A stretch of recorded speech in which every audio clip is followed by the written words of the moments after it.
गौर कीजिए, ज़ेरे नज़र तस्वीर में आपको एक मुर्दा जिस्म नज़र आ रहा होगा। तो सुने। हुआ कुछ यूं कि अचानक बारिश शुरू हो जाती है।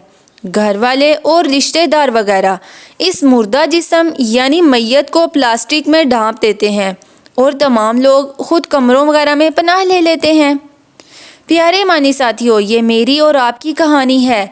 हमारे होने या ना होने से इतना फ़र्क पड़ता है बस। आप सोचें कि मरने के बाद कोई आपके लिए बारिश के पानी में भीगना भी नहीं चाहता। कोई इस बारिश में अपनी कीमती चीज़ों को ख़राब भी नहीं करना चाहता। सोचने की बात है कि अगर हम दुनियादारी में और इन रिश्तों के लिए अपने रब को सारी उम्र नाराज़ करते फिरते हैं और आखिर में हमारी ये हैसियत। सोचिए और मुझे भी कमेंट्स में ज़रूर शेयर कीजिए। जज़ाकुमुल्लाह खैरन कसीरा। Subscribe Islamic Corner and press bell icon.